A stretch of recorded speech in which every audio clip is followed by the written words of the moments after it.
presidente. Bienvenido, ministro, a la sesión de control en el Senado. Mariñeiros de Longhope, benvidos. Falas e o meu pensamento mira pasar temerosas as sombras deses temportos que o pé das ondiñas moran. E pouco a pouco, marchando fráxiles, tristes e soias, vagar as naves soberbas ao longo dunha mar traidora. Así relataba Rosalía de Castro la soledad que es vivir en el mar, la lejanía de las familias, las jornadas de 12 horas en alta mar, los viajes interminables, las lenguas y culturas ajenas, la soledad de la emigración cuando los tuyos, cuando la familia se queda atrás. Esta es la dureza de la que hoy venimos a hablar, la dureza de 12.000 marineros, de 12.000 trabajadores y trabajadoras del mar para los que hoy pedimos justicia. Llevan reclamándola años y su país también se la ha negado. Justicia social para terminar sus vidas en dignidad. Justicia para que estos trabajadores y trabajadoras sean defendidos por su gobierno. Poco después del fin de la Segunda Guerra Mundial, el gobierno del Reino de Noruega acude a España para entrevistarse con el dictador Francisco Franco, en busca de mano de obra muy cualificada y que el dictador vendió a precio de saldo al Reino de Noruega. Así, en diciembre de 1948, el primer contingente de marineros españoles comienza a trabajar en buques bajo bandera noruega, incrementándose el número de trabajadores emigrados a estos buques a lo largo de los siguientes años, encontrando así, por ejemplo, que en 1962 4.000 marineros españoles viajaron en ese año a Noruega para trabajar. Creyendo estar protegidos por el acuerdo que su propio gobierno firmaba, durante más de 40 años, estos trabajadores y trabajadoras pagaron elevadas cotizaciones sociales de hasta el 45% de su sueldo, ingresando así las arcas públicas noruegas el equivalente a más de 520 millones de euros y no disfrutaron siquiera de protección sanitaria, más allá de las 8 semanas por accidente, enfermedad o muerte contraída a bordo. Una vez jubilados y jubiladas, Noruega no reconoce sus pensiones de jubilación y todos estos trabajadores y trabajadoras embarcados hasta el año 1994, pues al ingresar Noruega este año en el espacio económico europeo queda obligada a la coordinación de la seguridad social del reglamento de la Unión Europea y comienza a aplicarse, por lo tanto, a los marineros españoles los mismos términos que a los nacionales noruegos, con independencia de su lugar de residencia. Hasta este momento, la situación descubren además que se agrava, dado que España no ha computado el tiempo trabajado en esos buques para el cálculo aquí de las prestaciones de seguridad social. Este desamparo, reconocido e informado a ambos gobiernos por parte de la Comisión Europea, que propone además la firma de un acuerdo bilateral de seguridad social entre ambos Estados, queda en sucesivos momentos paralizada. La primera vez, a lo largo de los años 60, se intenta firmar un acuerdo bilateral que reconozca también sus cotizaciones a la seguridad social. Este acuerdo queda paralizado en 1970, se vuelve a intentar en 1979, se paraliza de nuevo y ningún gobierno lo ha retomado hasta la fecha. Esta fue una de tantas ocasiones perdidas por parte del Estado español para comenzar las negociaciones bilaterales con el Reino de Noruega y defender y sacar del desamparo a sus trabajadores y trabajadoras, dado que todos los argumentos legales estaban de nuestro lado. Si enmarcamos el conflicto desde el Convenio Europeo de Derechos Humanos, que permite calificar como condición excluyente y discriminatoria exigir la residencia para la inclusión de los trabajadores extranjeros al sistema noruego de seguridad social también antes de 1994 por vulnerar derechos fundamentales reconocidos, estableceremos entonces que hay diferencia de trato discriminatorio por razón de nacionalidad, al no exigirse residencia a los nacionales noruegos empleados en los mismos barcos. De nuevo, perdemos una oportunidad de defensa. El Gobierno de España tiene por escrito un informe jurídico remitido por la Asociación Longhope y la Federación Sindical Comisiones Obreras en el que se plantea al Gobierno de España, de conformidad con el artículo 33 del Convenio Europeo para la Protección de los Derechos Humanos y de las Libertades Fundamentales, promueva y formule demanda interestatal ante el Tribunal Europeo de Derechos Humanos por la inobservancia y la violación por parte del Reino de Noruega del artículo 14 de dicho tratado, que prohíbe las diferencias de trato por razón de nacionalidad en relación al artículo 1 del Protocolo de Derecho de la Propiedad adicional a este tratado de 20 de marzo de 1952. Recordemos Otro argumento legal que facilite la mediación del Gobierno español y, por tanto, otra oportunidad desperdiciada de personarse. Desde 1953, la legislación europea establece en 183 días por año el mínimo fijado para determinar la residencia fiscal en un país y, por lo tanto, establece el lugar en el que pagar IRPF. Si sumamos a esto la Convención de Jamaica de 1982 y la ratificación en Convención de París de 2013, que establecen que un barco es extensión del territorio del Estado cuya bandera porta, razones que el Estado español también podría entonces esgrimir para la defensa de los 12.000 españoles y españolas y sus familias que en este momento se encuentran en situación de vulnerabilidad y desprotección por no poder recibir sus pensiones.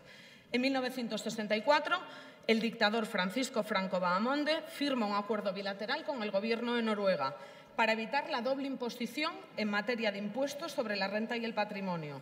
Acuerdo que deja huérfanos de derecho a los trabajadores y trabajadoras españolas en barcos noruegos sin que ningún gobierno de la democracia, reitero, haya tenido la voluntad de resolver tal desprotección. Recordemos que otra vez pudimos hacerlo en el tratado que entró en vigor el 1 de enero de 1994, en el que podríamos haber dicho a la Unión Europea que tuviese carácter retroactivo o habernos negado a firmarlo, dado que no apoyaba a nuestros trabajadores y trabajadoras. En este momento, cuando entró en vigor el Tratado de Libre Comercio de la Unión Europea, lo apoyamos sin ningún tipo de negociación, sin ningún tipo de intento de proteger a estos 12.000 trabajadores, cuando podíamos de nuevo haber hecho. Se firmó una carta en blanco, otra vez, que dejó a los trabajadores y trabajadoras del mar en Noruega desprotegidos. El Parlamento de Galicia, el Congreso de los Diputados, hoy el Senado, la Defensora del Pueblo Español, el Defensor del Pueblo Noruego, la Organización Internacional de Trabajadores, el Instituto Español de Inmigración, la Embajada de Noruega en España, Laszlo Andor, Comisario de Empleo y Asuntos Sociales de la Unión Europea, el Ministro noruego de Asuntos Exteriores, la Comisión de Peticiones del Parlamento Europeo, la puerta del Ministerio de Exteriores a la que han llamado muchas veces, la Embajada de España en Noruega, los Ministerios de Seguridad Social noruego y español, el Consejo de Europa y así un sinfín de lugares, puertas a las que han llamado con sus propios recursos, con su propio dinero y sin que nunca el Gobierno de su país, siendo como son ciudadanos y ciudadanas de pleno derecho de España, les defendiese. Le pido tres cosas hoy, ministro. Le pido, primero, que reciba a los representantes de la Asociación de Exmarinos Long Hope que están aquí al término del pleno y fije una reunión con hora y fecha para comenzar el trabajo con ellos. Le pido que refuercen la vía diplomática iniciando una negociación real, inmediata y directa con el Reino de Noruega para alcanzar un acuerdo que resuelva satisfactoriamente la situación de estos trabajadores y trabajadoras. Y le pido, por favor, que desde su ministerio respondan al estudio jurídico que se les ha facilitado para adoptar las medidas legales al amparo del artículo 33 del Convenio Europeo de Derechos Humanos. Le pido, por tanto, que tienda la mano y ayude a los trabajadores y trabajadoras de este país como corresponde a su trabajo. Mariñeiros de Long Hope, grazas sempre por non rendirvos. Gracias. Señoría, le aseguro que no hemos permanecido ni permaneceremos impasibles ante este problema que nos preocupa enormemente y que cualesquiera que hayan sido las responsabilidades en el pasado, las actuaciones en el pasado, este Gobierno tiene claro que va a esforzarse por tratar de resolver. De entrada, le digo que las tres cosas que me pide las voy a hacer. Voy a recibir a los representantes de la Asociación de Long Hope, de los trabajadores. Voy, desde luego, a insistir con las autoridades noruegas para tratar de resolver este problema, cuya calificación no voy a entrar digamos, jurídicamente, pero que a todas luces creemos que han sido objeto de un trato injusto y discriminatorio. Y vamos a examinar ese estudio jurídico del que me habla, porque, desde luego, si las reclamaciones diplomáticas no tienen resultados como hasta ahora no lo han tenido, estamos dispuestos a apoyar por las vías jurídicas, como ahora voy a tratar de describirle. En efecto, como usted dice, el problema deriva de que cuando en 1994 Noruega ingresa en el espacio económico europeo, se ve obligada a modificar una ley que discriminaba, directa o indirectamente, pero esa modificación no tuvo efectos retroactivos como nosotros hubiéramos querido. Yo no quiero aquí agotar a sus señorías, pero sí que quiero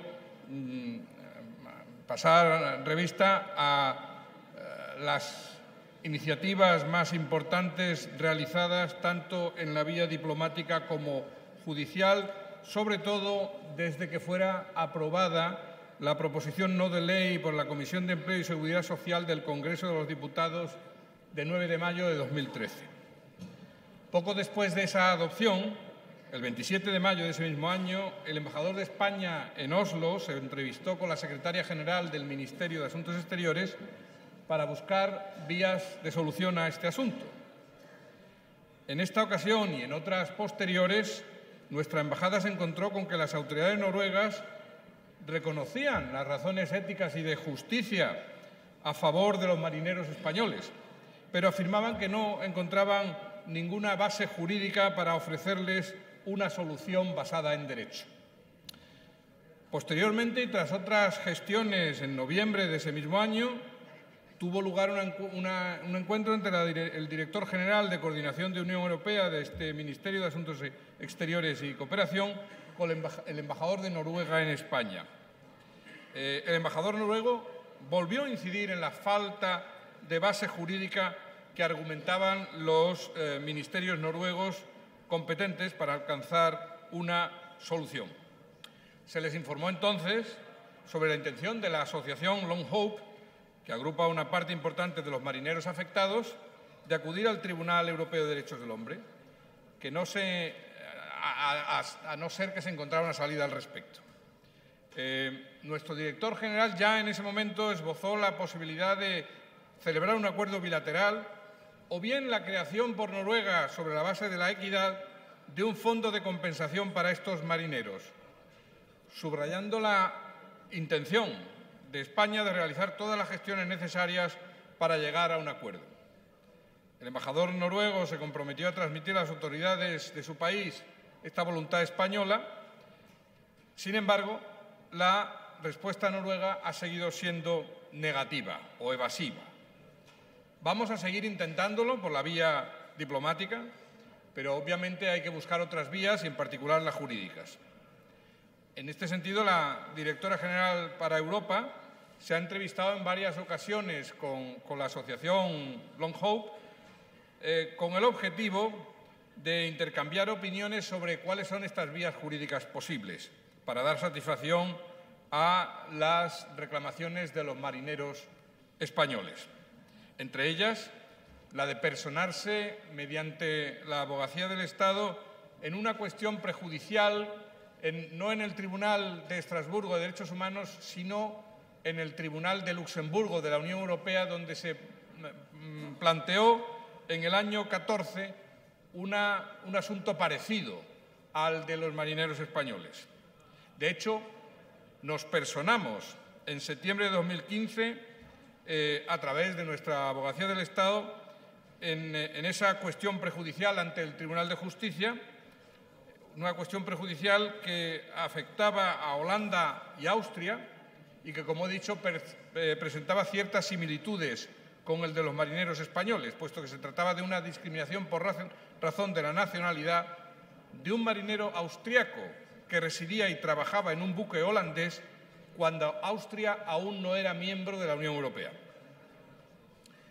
Desgraciadamente, el 27 de octubre del pasado año, 2016, el Tribunal de Justicia ha dictado una sentencia que es desfavorable para los intereses del marinero austriaco e indirectamente para el de nuestros marineros.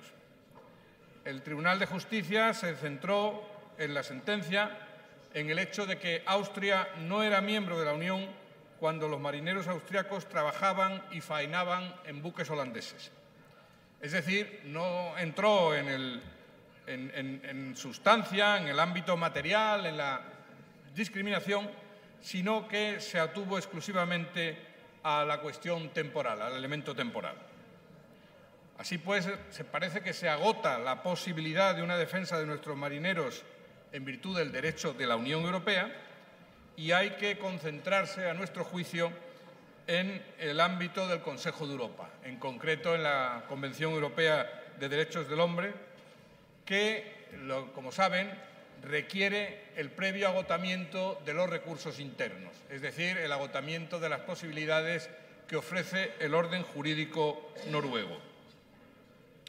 Actualmente, el asunto se encuentra precisamente sub iudice al haber admitido a trámite los tribunales noruegos la demanda presentada por la asociación Longhow. Está previsto que la vista por parte del juzgado de primera instancia de Oslo, que la ha admitido a trámite, como digo, tenga lugar este mes de abril. La Embajada de España en Oslo, en contacto con la asociación, realiza un seguimiento detallado del proceso. Pueden estar seguros, señorías, de que no vamos a dejar de seguir este asunto en el que, le prometo, estamos profundamente involucrados y vamos a seguir estándolo. Muchas gracias. Gracias, señor ministro de Asuntos Exteriores y de Cooperación. Tiene la palabra a continuación. Sería increíble que ante hechos tan claros como lo que os expongo no se me diese la razón o, en este caso, no se le diese la razón a la asociación y a los trabajadores, que son quienes en realidad están hablando hoy en un lugar donde no pueden hablar y por eso yo les he puesto voz. Seguiremos haciéndolo, tanto los partidos políticos como las coaliciones integradas en este grupo parlamentario, Unidos Podemos, En Comú Podem, En Marea, seguirán dando voz a los trabajadores y trabajadoras de este país en todos los países en todos los parlamentos que lo necesiten. Agradezco su voluntad de cooperación, pero también tengo que decirle que no es la primera vez que nos encontramos con hermosas palabras del Gobierno que luego resultan no cuajar en hechos. Haremos un seguimiento. Acepto, me parece quizá lo más loable de la intervención, que acepte la reunión inmediata con los marineros, porque esa será la forma en la que podremos velar por sus intereses desde el primer momento, sabiendo que por fin el Gobierno trabajará mano a mano con las personas afectadas. Yo nunca he dicho que no se actuase antes de este momento. Lo único que he dicho es que las actuaciones del Gobierno han sido laxas, que no han sido contundentes en ningún momento. Y la pregunta es, ¿por qué la mitad de su intervención ha ido enfocada a hablar del momento de actuaciones jurídicas, cuando si el Gobierno, en el momento que tiene conocimiento, los sucesivos gobiernos en democracia del Estado español, cuando tienen conocimiento de esta situación que un Gobierno de este país ha provocado firmando un acuerdo que no defendía a sus trabajadores, ¿por qué la mediación no ha sido contundente? No le vamos a achacar culpas de gobiernos en los que usted no participaba, pero sí le adelanto que desde este momento esperaremos actuaciones contundentes, que las palabras de vamos a empezar, vamos a seguir por este camino, vamos a revisar y a estudiar no pueden valer nunca más, ni en este lugar ni en ninguna otra Cámara. El Gobierno debe actuar ya en una defensa contundente de sus trabajadores, porque, repito, si lo hubiésemos hecho, si el trabajo diplomático hubiese estado hecho a lo largo de todos estos años de este problema que se inicia en 1948, no nos encontraríamos en esta situación. Le digo, señor ministro, por si no lo sabe, que esta asociación, que estos trabajadores se han gastado ya más de 100.000 euros en costas, en minutas, en viajes, en avales depositados para poder empezar el juicio en Noruega. Si el Gobierno hubiese, repito, iniciado antes la vía diplomática contundente con el Gobierno de Noruega, no estarían en esta situación. Seguiremos pendientes, agradecemos su mano tendida, pero esperaremos a que todas las promesas que hoy han hecho se cumplan para que estos marineros, para que todos estos trabajadores y trabajadoras reciban por fin la justicia social que merecen, que son sus pensiones. Gracias. Gracias, senadora. Le agradezco que no me achaque lo que hayan hecho o dejado de hacer gobiernos en los que no he participado. También asumo que me vaya a hacer un seguimiento de que lo que he prometido se va a llevar adelante. Lo que he prometido lo mantengo y lo vamos a hacer. He ofrecido una explicación cabal de las gestiones e iniciativas realizadas hasta ahora. Puedo añadir que si una vez agotadas todos los cauces legales en Noruega, el caso llegara al Tribunal Europeo de Derechos Humanos, la Abogacía del Estado español, previa autorización del Gobierno, actuaría en apoyo de la demanda presentada. Recuerdo que también en la Convención Europea de Derechos Humanos exige agotar las vías internas del Estado demandado antes de iniciar un procedimiento contra otro Estado, incluido por un Estado parte. Lo que sí quiero poner de manifiesto es que una acción por parte de los particulares afectados ante el Tribunal ofrece más garantías de conseguir una sentencia favorable que una iniciativa Estado contra Estado. En este sentido, el Tribunal, en el supuesto de una iniciativa de los particulares contra Noruega, puede tener en cuenta fundamentalmente criterios de equidad propiamente dichos, mientras que en la opción Estado contra Estado existe un componente fuertemente político que puede desvirtuar o condicionar el posible fallo final. Conviene señalar a este respecto que el Tribunal de Estrasburgo ha sido muy restrictivo a la hora de admitir este tipo de demandas de Estado contra Estado y raramente se ha pronunciado a favor de los Estados demandantes en sus más de 50 años de funcionamiento. Se han presentado demandas interestatales en 23 ocasiones y únicamente en 4 casos se ha llegado a dictar sentencia favorable al demandante. Además, una sentencia desfavorable en esta eventual demanda Estado contra Estado, aplicando el principio de la cosa juzgada, impediría reclamaciones de los particulares ante tribunales noruegos. Pero concluyo, señoría. Reitero que nuestro objetivo, que estoy seguro que es compartido por todos los presentes, es encontrar una solución satisfactoria para el problema de los marineros españoles basada en los principios de justicia social, equidad y no discriminación. En ello estamos y vamos a seguir estando. Y así se lo seguimos reiterando en cada ocasión que tendremos a las autoridades noruegas. Muchas gracias.